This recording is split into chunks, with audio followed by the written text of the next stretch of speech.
Good morning and welcome to the Killik market update. This week we've had balance of trade numbers for the US, and these showed that America's trade deficit is the highest it's been over the last decade. So this is bad news for Donald Trump because one of his key campaign goals was to reduce the level of this trade deficit. Now the balance of trade simply shows the difference in value between a country's imports and its exports, and a trade deficit means that a country is importing more than it's exporting.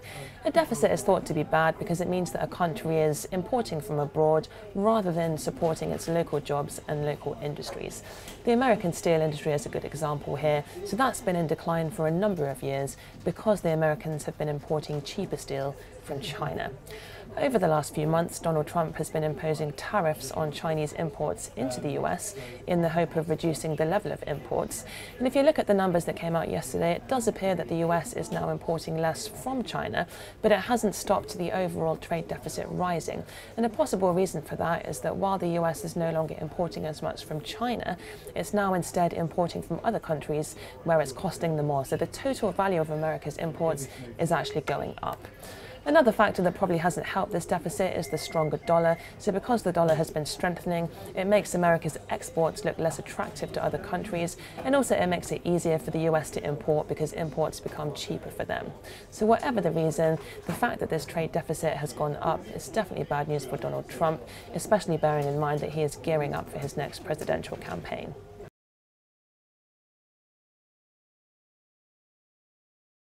And also this week we've had the European Central Bank's latest interest rate decision and press conference. And there was quite a lot of focus on this because there has been some concern about a slowing rate of growth and some weak data coming out of the Eurozone recently. So previously the European Central Bank has said they might raise rates at some point in this calendar year. However, in the press conference yesterday, they completely ruled out an interest rate rise for the whole of 2019. They've also announced some further stimulus measures for the Eurozone. They have made some cheaper funding available to banks in the hope that these banks will lend money out into the Eurozone, and they hope that that will stimulate growth within the area. Every quarter, the European Central Bank releases what it calls a survey of professional forecasters, and it asks these forecasters what they expect growth in the Eurozone to be in the current calendar year and also over the longer term, which it defines as the next 5 years. So we can have a look at the results here on this chart. So this shows the forecasts that have been given over the last few years. Now the pink line shows forecasts that have been given for the current calendar year. And as you can see, that is fairly volatile. It did go through a period of weakness around 2012 when we had all those issues with Greece. Then there was a period of quite good growth forecasting as the ECB expanded its quantitative easing program. But over the last couple of months, those forecasts have declined, and that's probably not been helped by the trade war between the US and China, which has caused a bit of a weakening in the Chinese currency, and that's made China less able to buy goods from the Eurozone. Back to the chart, if we have a look at the green line, that shows the longer term forecast, and as you can see, that is a bit more stable.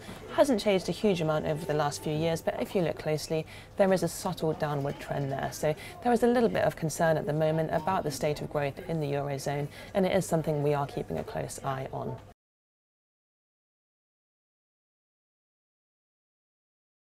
And last of all this week, quite an interesting report was released called the Access to Cash Report. And this had a look at the declining use of cash in the UK. So it does really appear that we are fast becoming a cashless society.